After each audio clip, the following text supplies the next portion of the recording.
YouTube. In today's video, we will be taking a look and discussing my experience building inside of this brand new NZXT H2 Flow case. This is specifically made for mITX motherboards. Although it's on a larger form factor, it's for one simple reason, and that reason is in the name: airflow. And this is the reason why I'm hyped to share my experience building inside of this, because the build that's inside of here, I previously had inside of my Form T1, or shall we say Encase T1 version 2.5. So I built inside of the brand new MSI X870i Edge TI Evo Wi-Fi Micro ITX motherboard. This is the boss hog. It's probably one of the beefiest and baddest mITX boards on the market. And this thing is absolutely nuts when it comes to micro ITX motherboards. This thing has everything. You have two 40 gigabit USB-C, in addition to a third 10 gigabit USB-C, and every single USB-A port on here is 10 gigabit as well, alongside a 5 gigabit Ethernet port.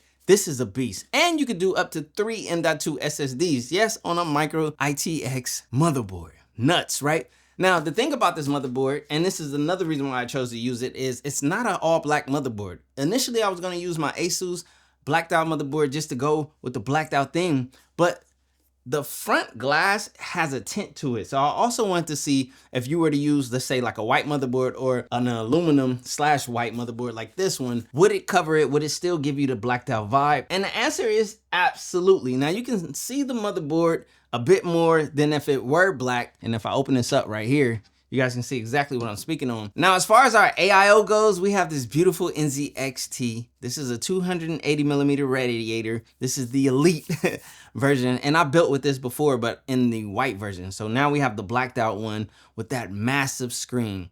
You get a lot of information on this screen, and this display looks amazing. And this case is built specifically for AIO and water cooling your micro ITX motherboard, and it works flawlessly. In addition to that radiator, I have the F240X, which are the high performance fans from NZXT. I have those as my exhaust on top, and I also replaced the radiator fans that come with this Elite with the F280X. And so that way I have high performance fans in both places for high performance airflow, if so should I need it.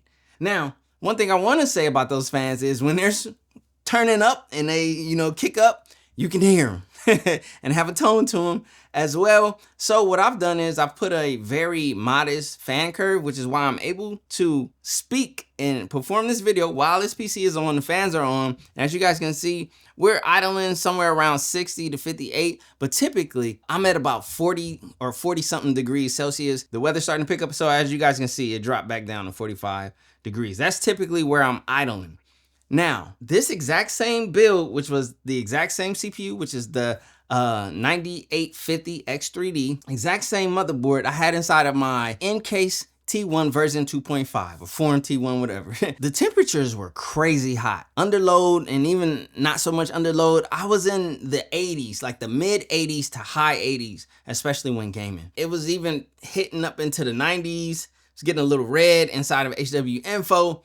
And that right there just made me wonder, what would this same build do inside of the H2 Flow? And as you guys can see, we're at 45 degrees idle, but when gaming, the highest it gets is in the 60s, mid 60s. You guys are gonna see that. I'll put that on the screen because I was playing Arc Raiders. And if you know, I love Arc Raiders. If you are an Arc Raider, shout out to you, whether you're a rat or PvE, or maybe a bit of both. If you know, you know. Now, you can do water cooling in that smaller sandwich case, but you have to do a lot of finagling, and it's only certain AIOs can work. And again, you just eliminate that headache when you go with a case like this, which has more than enough room to take on this 280 millimeter AIO. I'm using NZXT's brand new SFX power supply. And I will say this, with the cabling on most SFX power supplies, it's very short, so you have to run it directly to your source. You have to think about it.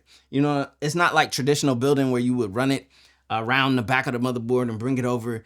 In this setup, I literally have to go to direct to source. So that's what you see right there. But once you put, the front cover and the glass on, this literally disappears and you don't see it. This thing can handle a large or a pretty nice size GPU due to it being on the backside. And it comes with a PCIe 5.0 riser cable included. Everything that you need. This also comes with 2 case fans at the top for exhaust. I replaced them, like I said, with the F240X, which you don't have to. You can literally keep those case fans, use the fans that come with your AIO, and save on costs. You can also build not so crazy. You don't have to do the elite version of the NZXT AIO. They also have another one, the Plus, which I've built with before in the past as well, and that one's good as well. It's just a smaller screen and setup and whatnot, but it still delivers. I also used the pre-applied thermal paste that was already on here. Just wanted to throw that out there. Some people like to replace it, but then you may not be comfortable with doing that, so you don't have to. I literally did it as is. Now, when it comes to the cable management on here, it's pretty straightforward. Use some zip ties, and then I threw in Velcro straps, got it in place along the side, and it was good to go. You know, I'm not one to sit here and be meticulous and try to do beautiful cable management. It's a PC. You probably may need to update or add something in the future. It is what it is. No one's going to see the cables. Everything is vented. From the back side, so the GPU gets plenty of air. The front side is fully vented. The top side is fully vented, where your exhaust, your intake. Now the front is halfway vented, with this lower portion being the vent, and then the top portion being this tempered glass right here, and it's tinted. So once you have it all closed, this thing is fire. This thing is really nice, and honestly, I think, especially for new builders, this is the way to go. If you want to do something a little more on the small form factor, this is how you do it and have less of a headache versus if you were to go with something like super small and sandwich size. I did the T1, I've done the Terra. I've done a bunch of those small sandwich style, you know, SFF builds. This right here has by far been the most pleasant, the easiest to build in, and the best results as far as airflow, obviously, with you being able to put this massive, you know, AIO and having a fully vented chassis that has a very well and thought out case layout.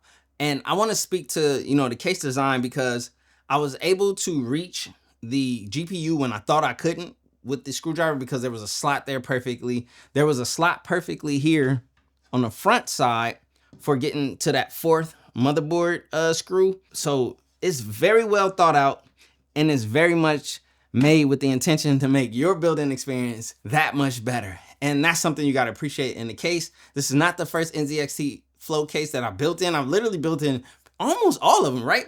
H2 Flow. I had the H3 Flow. I also had the H6 Flow Plus RGB and the H9 Flow Plus or RGB Plus, whatever. I had and have built in all sizes, from the massive to the mid tower, micro ATX, and now the mini ITX. And all of them have done what they're supposed to as far as airflow goes, and they also have a really nice aesthetic to them. So with that being said, it is definitely easy for me to recommend this case as your next micro ITX case to build inside of. If you're looking at this and you're wondering and questioning, just go for it.